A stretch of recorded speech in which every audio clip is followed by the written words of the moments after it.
এই মুহূর্তে পাওয়া সর্বশেষ আপডেট বাংলা সংবাদে আপনাকে স্বাগত। প্রথমেই জানিয়ে দিচ্ছি সংবাদ শিরোনাম। আওয়ামী লীগের মৃত্যু ঢাকায়, দাফন দিল্লিতে, বলছে সালাউদ্দিন। আরো থাকছে বর্ষবরণের আনন্দ শোভাযাত্রায় ৩৬ জুলাই। এরপর থাকছে বাংলা নববর্ষের শুভেচ্ছা জানিয়ে যা বললেন জামায়াত আমির। আরো জানিয়ে দিব রাতের মধ্যে ঢাকা সহ ১৪ জেলায় ঝড়ের আভাস। এবং সর্বশেষ জানিয়ে দিব নববর্ষে জাতির আকাঙ্ক্ষা, দ্রুত ভোটাধিকার ফিরিয়ে দেওয়া, বলছে রিজভি। শুনছিলেন সংবাদ শিরোনাম, এখন বিস্তারিত।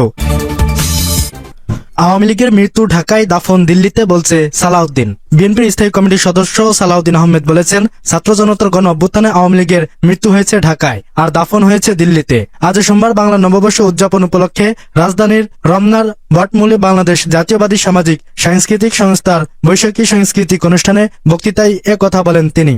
সালাউদ্দিন বলেন, ছাত্র জনতা সহ সব শ্রেণী পেশার মানুষের অংশগ্রহণে ফ্যাসিস্টের পতন হয়েছে, যা দক্ষিণ এশিয়ার ইতিহাস হয়ে থাকবে।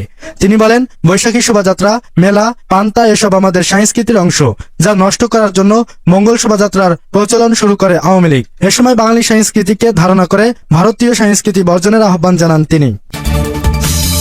বর্ষবরণের আনন্দ শোভাযাত্রায় ৩৬ জুলাই। বৈষম্য বিরোধী আন্দোলনে গত বছরে ১ জুলাই থেকে ৫ আগস্ট পর্যন্ত অন্তত ২,০০০ মানুষের মৃত্যু এবং ৩০,০০০ আহত হয়। এই আন্দোলনের বিজয় আসে ৫ আগস্ট। আন্দোলনকারীদের কেউ কেউ ৫ আগস্টকে ৩৬ জুলাই হিসেবে অভিহিত করেছে। নববর্ষের ঐক্যতান, ফ্যাসিবাদের অবসান প্রতিপাদ্য নিয়ে ঢাকা বিশ্ববিদ্যালয়ের এবারের বর্ষবরণ আনন্দ শোভাযাত্রায় সেই আন্দোলনের স্মরণে বিশাল আকৃতির ৩৬ জুলাই মোটিভ প্রদর্শন করা হয়েছে। পহেলা বৈশাখ সোমবার সকাল ৯টায় ঢাকা বিশ্ববিদ্যালয়ের ভিসি অধ্যাপক ডক্টর নিয়াজ আহমেদ খানের নেতৃত্বে এই শোভাযাত্রা অনুষ্ঠিত হয়। শোভাযাত্রায় অংশ নিয়েছেন সাংস্কৃতিক বিষয়ক উপদেষ্টা মোস্তফা সরোয়ার ফারুকী। বিভিন্ন শ্রেণী পেশার মানুষের অংশগ্রহণের শোভাযাত্রা চারুকলা থেকে শুরু হয়ে শাহবাগ মোড় ঘুরে টিএসসি মোড়, শহীদ মিনার, বিশ্ববিদ্যালয়ের শারীরিক শিক্ষা কেন্দ্র, দোয়েল চত্বর হয়ে পুনরায় চারুকলা অনুষদে গিয়ে শেষ হয়। ঢাকা বিশ্ববিদ্যালয় জানিয়েছে, এবারের শোভাযাত্রায় ২৮টি জনগোষ্ঠী, বিভিন্ন সরকারি বেসরকারি শিক্ষা প্রতিষ্ঠান, সামাজিক সাংস্কৃতিক সংগঠন সহ বিভিন্ন দেশের অতিথি অংশ নিয়েছেন। এবছর প্রধান ৭টি মোটিভ রাখা হয়েছে। এর মধ্যে বাংলাদেশের দীর্ঘ সময়ের ফ্যাসিবাদী শাসনের চিত্র তুলে ধরতে ফ্যাসিবাদের মুখাকৃতি মোটিভ ছিল।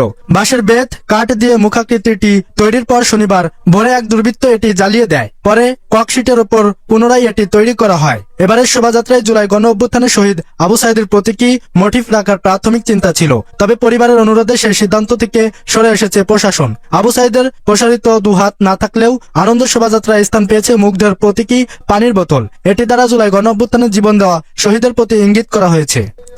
এছাড়াও এবারের শোভাযাত্রায় বাংলাদেশের জাতীয় প্রতীক বাঘ, ইলিশ মাছ, শান্তির পায়রা ও পালকি রয়েছে।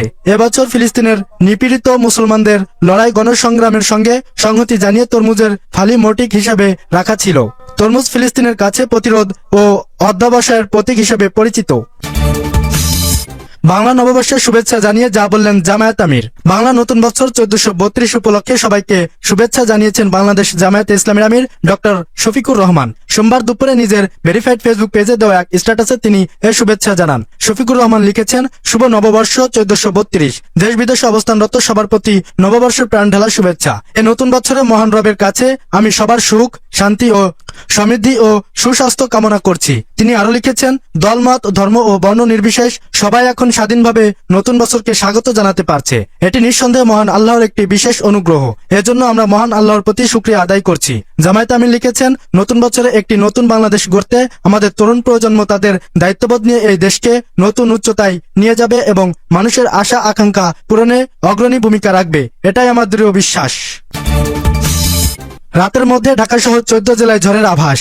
ঢাকা সহ দেশের ১৪টি অঞ্চলের উপর দিয়ে মধ্যরাতের মধ্যে সর্বোচ্চ ৬০ কিলোমিটার বেগে ঝড় বয়ে যেতে পারে। সোমবার দিবাগত রাত ১টা পর্যন্ত দেশের অভ্যন্তরীণ নদীবন্দরগুলোর জন্য দেওয়া আবহাওয়া পূর্বাভাসে এ তথ্য জানানো হয়েছে। এতে বলা হয়েছে, রাজশাহী, পাবনা, ফরিদপুর, ঢাকা, ময়মনসিংহ, যশোর, কুষ্টিয়া, খুলনা, বরিশাল, পটুয়াখালী, নোয়াখালী, কুমিল্লা, চট্টগ্রাম ও সিলেট অঞ্চলের উপর দিয়ে পশ্চিম উত্তর পশ্চিম দিক থেকে ঘন্টায় ৪৫ থেকে ৬০ কিলোমিটার বেগে অস্থায়ীভাবে দমকা ঝড়ো হাওয়া সহ বৃষ্টি, বজ্র সহ বৃষ্টি হতে পারে। এসব এলাকায় নদীবন্দরকে ১ নম্বর সতর্ক সংকেত দেখাতে বলা হয়েছে।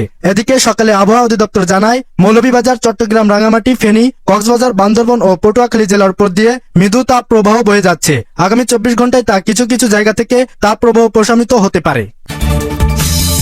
নববর্ষে জাতির আকাঙ্ক্ষা দ্রুত ভোটাধিকার ফিরে দেওয়া, বলছে রিজভী। বিএনপি সিনিয়র যুগ্ম মহাসচিব রুহুল কবির রিজভী বলেছেন, শুভ নববর্ষ, পহেলা নববর্ষে জাতির আকাঙ্ক্ষা দ্রুত ভোটাধিকার ফিরে দেওয়া। কারণ ফ্যাসিস্ট হাসিনা দেশের মানুষের ভোটাধিকার সহ সকল অধিকার কেড়ে নিয়ে নিজের কৃতিত্ববাদ প্রতিষ্ঠা করেছিল। রাজধানীর পরিবাগ সংস্কৃতি বিকাশ কেন্দ্রে এক আলোচনা সভায় প্রধান অতিথির বক্তব্যে তিনি এসব কথা বলেন। পহেলা নববর্ষ উপলক্ষে এ আলোচনা ও সাংস্কৃতিক অনুষ্ঠানের আয়োজন করে সতীর্থ স্বজন। জুলাই ছাত্রদলের কথা স্মরণ করে রিজভী বলেন, তুমুল আন্দোলন চলছে, আমি কারাগারে, সেখান থেকে শুনেছি তারুণ্যের উদ্দীপনা তেজ। পুলিশ বলছে গুলি করি একটা, পড়ে যায় আর একটা, আবার সেখানে এসে আরেকজন দাঁড়ায়। এই উদ্দীপনা দিয়েছে জাতীয় কবি নজরুল ইসলামের গান লেখা অনেক কবির লেখানির মাধ্যমে। তিনি বলেন, বিগত 15 বছর একটি পরিকল্পিতভাবে একটি দেশের সংস্কৃতি এদেশে ছড়িয়ে দেওয়ার প্রচেষ্টা করা হতো।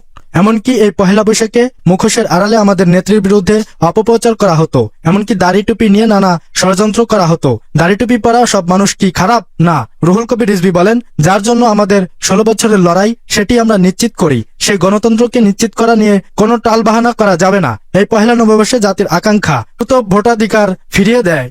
কারণ ফ্যাসিস্ট হাসিনা দেশের মানুষের ভোটাধিকার সহ সকল অধিকার কেড়ে নিয়ে কর্তৃত্ববাদ প্রতিষ্ঠা করেছিল।